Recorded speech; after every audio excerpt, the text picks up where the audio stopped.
Assalamualaikum warahmatullahi wabarakatuh. Perkenalkan, nama saya Yeni Ika Safitri, NIM 18043022. Baiklah, di sini saya akan mencoba melakukan analisa fundamental PT Bentul Internasional Investama Tbk dengan kode saham RMBA.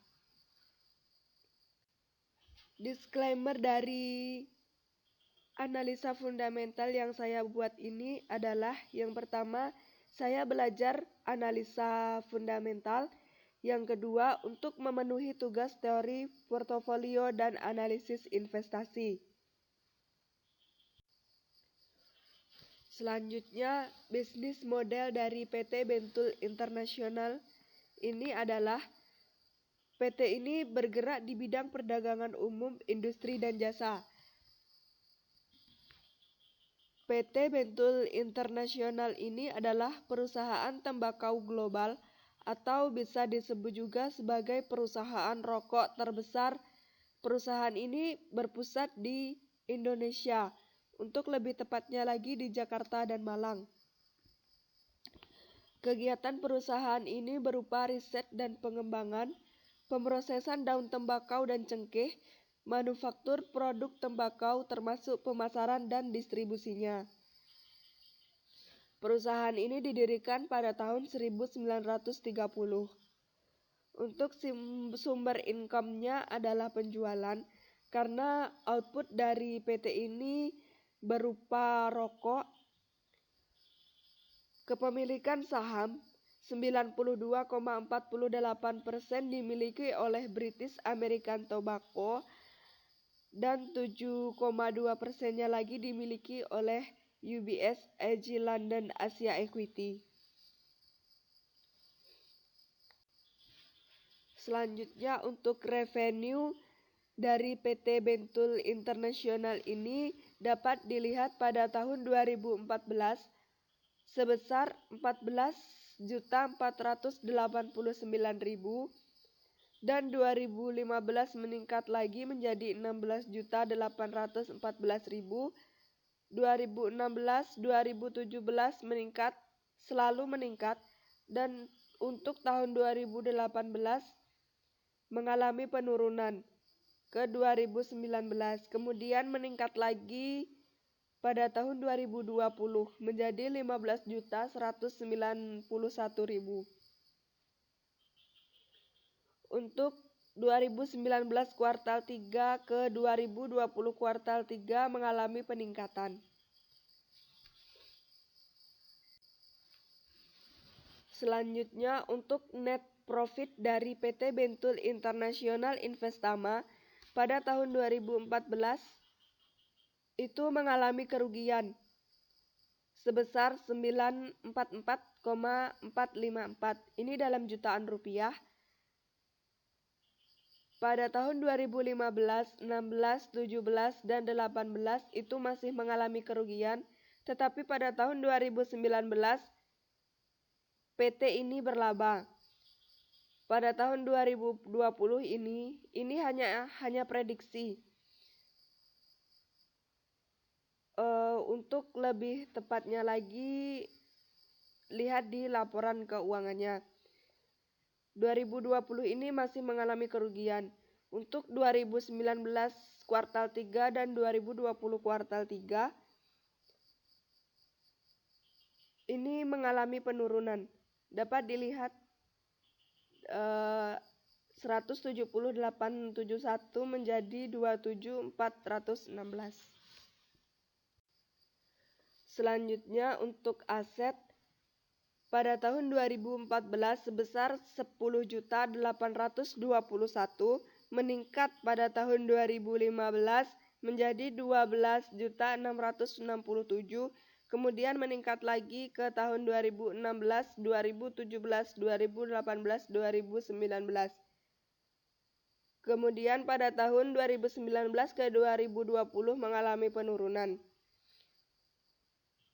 Aset dari PT Bentul Internasional Investama ini dapat dikatakan meningkat secara efisien, karena pada tahun 2014 dari tahun ke tahun itu selalu mengalami peningkatan, walaupun ada penurunan di tahun 2020 ini merupakan hal yang wajar. Selanjutnya, untuk modal, PT Bentul International Investama ini dapat dilihat pada tahun 2014, 15, dan 16. Itu modal ini dapat dikatakan cukup efisien juga. Untuk hutang pada PT Bentul International Investama ini pada tahun 2014 sebesar 12.102.506. Hutangnya meningkat ke tahun 2015, kemudian menurun. Kemudian meningkat lagi.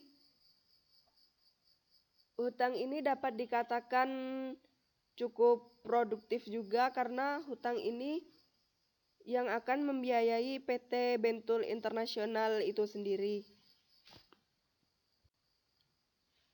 Selanjutnya, untuk semari dari laporan keuangan PT Bentul International Investama ini, yang pertama untuk NPM pada tahun 2020 sebesar 2,53%. Ini dapat dikatakan belum efisien karena net profitnya dari tahun ke tahun kebanyakan selalu mengalami kerugian dan laporan keuangannya juga membentuk rugi. Selanjutnya untuk EPS-nya menjadi 17 sehingga PER-nya menjadi 22,1.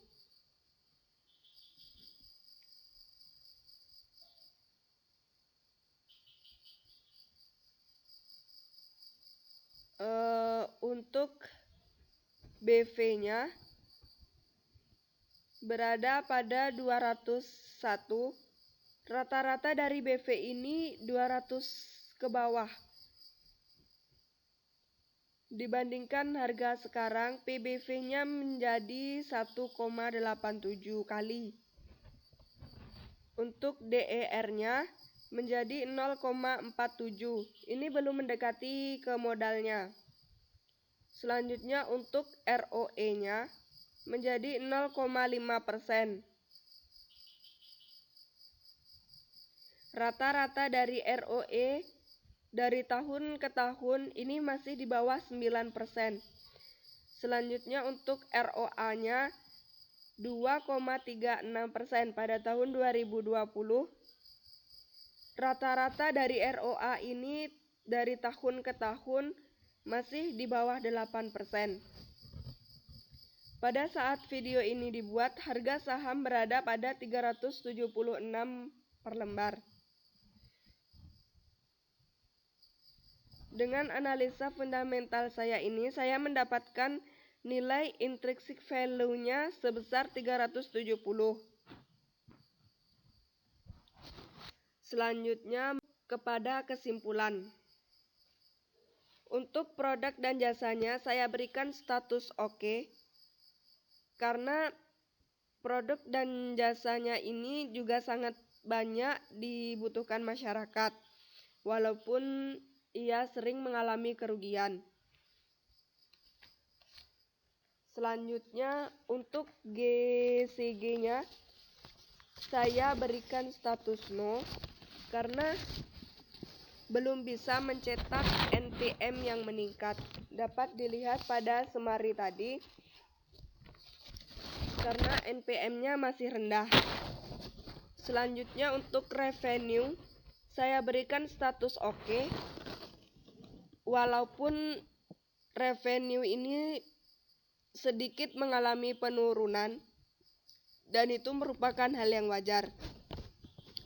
Selanjutnya untuk net profit-nya saya berikan status no karena net profit di laporan keuangan PT Bentul ini selalu mengalami kerugian. Untuk asetnya saya berikan status oke karena aset dari PT Bentul ini dari tahun ke tahun selalu mengalami peningkatan. Selanjutnya untuk liability, saya berikan status oke, karena masternya masih di bawah 1. Tetapi ini harus hati-hati. Untuk BV-nya saya berikan status no, karena harga jualnya masih di atas BV. Untuk sektor saya berikan status oke, karena tidak ada hal-hal yang harus diperhatikan. Hanya saja PT Bentul Internasional ini harus menjaga pelayanannya. Untuk ROE-nya saya berikan status no, karena ROE dari tahun ke tahun ini masih di bawah 9%. Untuk MOS-nya saya berikan status no, karena saya hitung tadi masih negatif. Untuk dividen saya berikan status no, karena yang saya lihat dari perusahaan ini belum sepenuhnya membagikan dividen kepada investor-investornya. Jadi total dari kesimpulan saya ini adalah 5/11. Pertanyaannya, apakah saya harus membeli saham RMBA ini? Untuk jawabannya, untuk sementara ini saya tidak akan membeli saham RMBA ini karena dapat kita lihat juga dari yang saya jelaskan tadi, PT ini selalu mengalami kerugian. Dapat dilihat dari net profitnya. Sebaiknya atau lebih baik mencari perusahaan yang mencetak laba atau dapat memberikan manfaat dan keuntungan bagi kita. Demikianlah analisa fundamental yang dapat saya lakukan. Mohon maaf apabila ada kesalahan. Terima kasih. Wassalamualaikum warahmatullahi wabarakatuh.